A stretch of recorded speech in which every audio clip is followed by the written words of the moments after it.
का हमारा अगला सवाल, क्या राम रावण युद्ध और महाभारत का युद्ध धर्म युद्ध था? जी हां, त्रेता युग में श्री रामचंद्र जी और रावण के बीच में जो युद्ध हुआ था और द्वापर में कौरव और पांडवों के बीच में जो युद्ध हुआ था, क्या ये दोनों युद्ध धर्म युद्ध थे? क्या इन दोनों युद्धों को धर्म युद्ध की संज्ञा दी जा सकती है, जिसमें इतनी बड़ी संख्या में जनसंहार हुआ था? क्या इससे किसी का भला हुआ? जी नहीं। ना ही तो श्री राम और रावण के बीच में जो युद्ध हुआ था वो कोई धर्म युद्ध था, और ना ही कौरव और पांडवों के बीच में जो युद्ध हुआ था वो धर्म युद्ध था। महाभारत से गंदा चरित्र किसी भी धर्म ग्रंथ का नहीं हो सकता। महाभारत को पढ़ के आपका कभी भी आत्म कल्याण नहीं हो सकता, आपके घर में कभी भी सुख और शांति नहीं हो सकती, आप कुछ भी नहीं सीख सकते। ऐसा गंदा चरित्र है महाभारत का। हम कहते हैं पांडव पांडव धर्म के रक्षक। काहे के धर्म के रक्षक? युधिष्ठिर ने अपनी औरत को जुए में दांव पे लगा दिया। क्या आप लगा सकते हैं आज? क्या यह धर्म का काम है? क्या आप कर सकते हैं यह धर्म का काम? पांडवों ने अपनी औरत को जुए में लगा दिया, जुए में। अब इससे गंदा चरित्र और क्या हो सकता है? आपस में भाई बंटवारे की लड़ाई, कोई दूसरे देश के राजा ने आक्रमण नहीं किया। यह कोई गौ रक्षा की कोई लड़ाई नहीं थी। कौरव और पांडव आपस में भाई थे और आपस में राज के बंटवारे को लेके यह महाभारत का युद्ध हुआ था। अरे आपस में भाई बंटवारे की लड़ाई थी, आपस में अपने घर में बैठ के निपटाते। 18 करोड़ लोग मरवाने की क्या आवश्यकता थी? इसलिए महाभारत के युद्ध को धर्म युद्ध की संज्ञा नहीं दी जा सकती। और यदि कोई साबित करे कि महाभारत का युद्ध धर्म युद्ध था तो कौन से एंगल से था? कोई ये कहे कि जो कौरव थे वो अत्याचारी हो गए थे, दुर्योधन बहुत ज्यादा अत्याचारी हो गया था, तो दुर्योधन ने कहां अत्याचार किए और किस पे अत्याचार किए? और यदि वो अत्याचारी था तो क्या श्री कृष्ण जी तो उस समय भगवान थे, 3 लोक के स्वामी थे? क्या उनमें इतनी भी पावर नहीं थी कि वो अकेले दुर्योधन का वध कर देते? दुर्योधन तो एक इंसान था, एक जीव था, वो तो भगवान नहीं था। और श्री कृष्ण जी भी तो राजा था। दुर्योधन से ज्यादा तो सेना श्री कृष्ण जी के पास थी। क्या श्री कृष्ण जी अकेले दुर्योधन का सर्वनाश नहीं कर सकते थे? उनके पास तो सुदर्शन चक्र है, वो तो किसी की भी गर्दन काट सकते थे। अरे जब भीम ने अंत में दुर्योधन को मार दिया तो क्या श्री कृष्ण नहीं मार सकता था? तो कोई भी व्यक्ति ये साबित नहीं कर सकता कि महाभारत का युद्ध जो है वो धर्म युद्ध था। आपस में जमीन का बंटवारा, राज्य का बंटवारा, 2 भाइयों के बीच में लड़ाई, कौरव और पांडवों के बीच में, और पूरी दुनिया का इन्होंने सत्यानाश करवा दिया। 18 करोड़ लोग मरवा दिए। दुनिया भर की औरतें इन्होंने विधवा कर दी, दुनिया भर के बच्चे इन्होंने अनाथ करवा दिए। और अंत में क्या हुआ? ना वो राज्य उन कौरवों को मिला, ना वो राज्य उन पांडवों को मिला। थोड़े दिनों बाद वो पांडव भी हिमालय में जाके जो है वो गड़ के मरे। वो राज यहीं रह गया, वो जमीन यहीं रह गई, और 18 करोड़ लोग मरवा दिए। फिर कहते हैं वो धर्म युद्ध था। खुद की औरत को जुए में लगा दिया, ये धर्म है? ये धर्म का काम है क्या? डूब के मरने की बात है, डूब के मरने की बात। आज कोई नीचे से नीचे गिरा हुआ व्यक्ति भी ये काम नहीं कर सकता जो अपनी बहन बेटी को, अपनी औरत को जुए में लगा दे। आजकल तो सरकार ने भी जुए पे जो है वो पाबंदियां लगा रखी हैं, और ये काम जिनको आप बहुत बड़े महान व्यक्ति कहते हैं वो सरेआम किया करते थे। तो भाइयों, महाभारत और रामायण ये 2 जो युद्ध हैं ये धर्म युद्ध नहीं थे। राम रावण युद्ध कोई धर्म युद्ध नहीं था, कोई सीमाओं की लड़ाई नहीं थी। भारत देश पे लंकापति रावण ने भारत देश को हड़पने के लिए उसने कोई जो है वो चढ़ाई नहीं करी थी कि श्री रामचंद्र जी ने भारत देश की सीमाओं को बचाने के लिए ये लड़ाई लड़ी। ना कोई ये गोरक्षा की लड़ाई थी। रामचंद्र जी की पत्नी को रावण ले गया। अब ये मुकदमा, ये मैटर राम और रावण के बीच का था। इतने लोग मरवाने की क्या आवश्यकता थी? 18 करोड़ 18 करोड़ की सेना मरी थी दोनों तरफ से। बताइए, अरे रावण तो एक इंसान था, लंका देश का राजा था, जबकि श्री रामचंद्र जी तो विष्णु अवतार भगवान थे। वो तो रामचंद्र जी अपने बलबूते पे, अपनी पावर के बलबूते पे सीता जी को रावण की कैद से छुड़वा के क्यों नहीं ला सके? क्या रावण से भी कमजोर थे? और रावण से भी कमजोर थे तो भगवान कहां हुए? तो ये कौन सा जो है ये धर्म युद्ध था। और बड़ी मुश्किल से 18 करोड़ लोग मरवा के सीता को अयोध्या में लाए और थोड़े दिनों बाद उस सीता को जंगल में निकाल दिया। ये काहे की धार्मिकता है? फिर रावण के पास ही रहने देते उसको, कम से कम बेचारी को वहां पे टाइम पे खाना पीना तो मिल रहा था। श्री रामचंद्र जी ने तो उसको जंगल में निकाल दिया, जबकि वो गर्भवती थी उस समय, लव उसके पेट में था, और अकेली औरत को श्री रामचंद्र जी ने जनता के कहने से और जंगल में छोड़ दिया। ये काहे की धार्मिकता है? काहे की मर्यादा है ये? क्या आप निकाल सकते हैं अपनी औरत को इस प्रकार से? तो ये कोई धर्म युद्ध नहीं थे, ये बहुत बड़ा उस काल का षड्यंत्र है, जो दुर्गा का पति है, जो ब्रह्मा विष्णु महेश का बाप है। ये बहुत भयंकर षड्यंत्र है उसका। ये तीनों देवता उसी के लिए काम करते हैं, ब्रह्मा विष्णु महेश। ये दुर्गा भी उसी के अधीन है, और इन सब ने मिला के यहां पे हम प्राणियों को फंसा रखा है। इस बात की पूरी जानकारी आपको जब आप YouTube पे जाके सर्च करेंगे सृष्टि रचना संत रामपाल जी भगवान, तब आपकी आंखें खुलेंगी कि हमारे को मारने और जन्म देने में इस काल का हाथ है। और ये कुकर्म, ये काल अपने तीनों पुत्रों के माध्यम से करवाता है, ब्रह्मा विष्णु महेश के माध्यम से। ब्रह्मा जी से हमारी उत्पत्ति करवाता है, विष्णु से हमारा पालन पोषण करवाता है, और शंकर भगवान से फिर हमारा संहार करवाता है, कोई बीमारी से, तो कोई एक्सीडेंट में, तो कोई लड़ाई झगड़ा करके। ये तीनों देवता हमारे को जन्म देते हैं, मारते हैं, पालन पोषण करते हैं। ये ड्यूटी दे रखी है उस काल ने इन तीनों देवताओं को।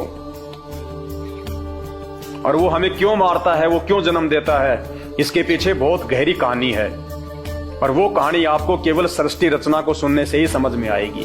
तो YouTube पे जाके सर्च करें सृष्टि रचना संत रामपाल जी भगवान, आपके कानों के पर्दे खुलने वाले हैं, आपकी आंखों का मोतियाबिंद हटने वाला है।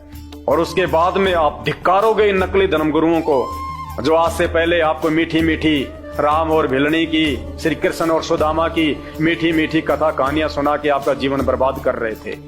आपको वो वास्तविकता, वो सार, वो निष्कर्ष इन धर्म ग्रंथों का नहीं बताया कि मानव जन्म हमारे को क्यों मिलता है। और भक्ति और भगवान की यथार्थ जानकारी हमारे ग्रंथों में है, गीता जी में है, चारों वेदों में है। ये इन्होंने आज तक नहीं बताई।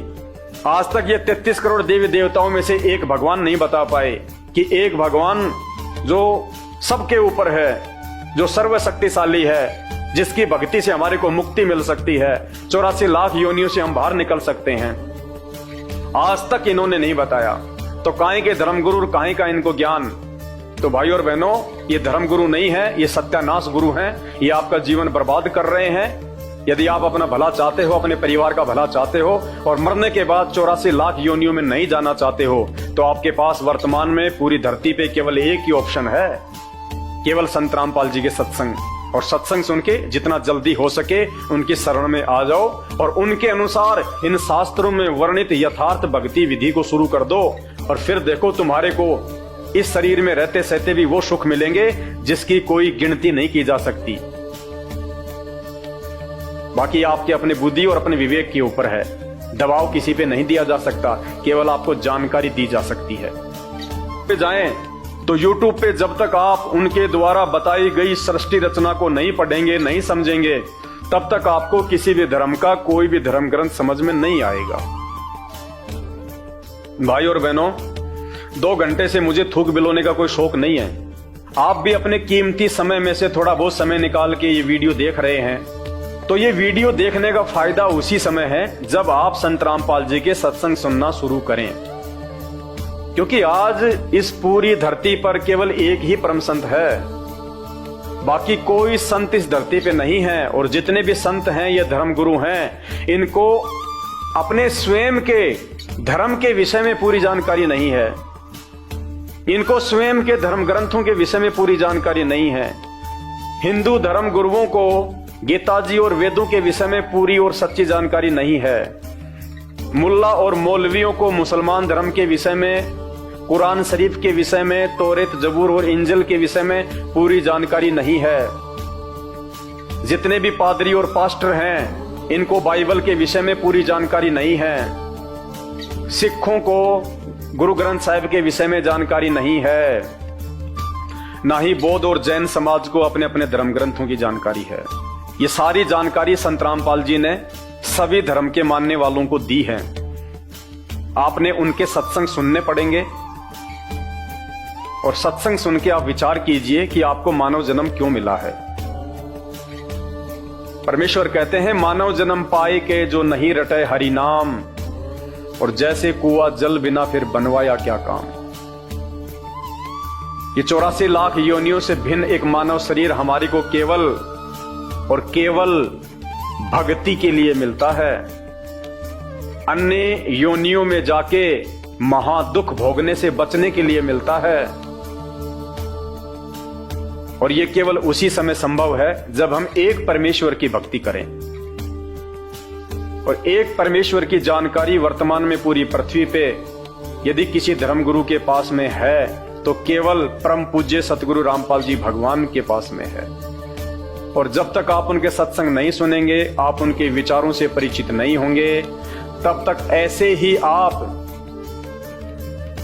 अपना ये अनमोल मानव जन्म बर्बाद करते रहेंगे। और आज मानव जन्म में आप कितने सुखी हैं बिना भक्ति और भगवान के।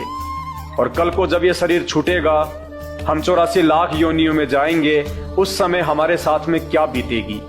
आज आप एक गधे का जीवन देख लीजिएगा, आज आप एक बैल का जीवन देख लीजिएगा, कितना महादुख भोगता है। सारा दिन खेत में चलता है, गाड़ी में उसको किसान जोतता है। एक गधा सारे दिन ईंट के भट्ठे के ऊपर कितनी मेहनत करता है, सारा दिन ईंटें ढोते रहता है। अन्य पक्षी देख लीजिए, पशु देख लीजिए, एक कुत्ता देख लीजिए, सर में कीड़े पड़ जाएं, पूरे शरीर पे उसके खुजली हो जाए, एक्सीडेंट में उसका पैर कट जाए, कितने दुख भोगते हैं। आप और हमारे ऊपर तो छोटी मोटी कोई भी आपत्ति आती है, हम तो तुरंत अपने किसी रिश्तेदार को बता दें, कहीं से सहायता प्राप्त कर लें, मेडिकल प्राप्त कर लें, हॉस्पिटल में चले जाएं। भूख लग रही है तो खाना खा लें, कहीं भी 56 प्रकार के भोजन बना के खा लें। और कल को जब भक्ति सही नहीं करेंगे, और ये तो विधान है परमात्मा का, ये मोटे मोटे ग्रंथ भगवान ने कोई ऐसे थोड़े ना लिखवाए, मजाक में थोड़े लिखवाए। चारों वेद और ये गीता जी, ये पुराण, इनमें भक्ति और भगवान के विषय में जानकारी है। इस मानव शरीर से हमें क्या करना चाहिए उसकी जानकारी है। और यदि हमने वो कार्य नहीं किया, संत रामपाल जी की शरण में आके एकमात्र पूरे विश्व में उस तत्वदर्शी संत की शरण प्राप्त करके यदि हमने एक परमात्मा की भक्ति नहीं की, तो अगला जन्म 84 लाख योनियों का। फिर हमें ना कोई सत्संग के विषय में बताएगा, ना कोई समझाएगा, ना हम समझने के लायक रहेंगे।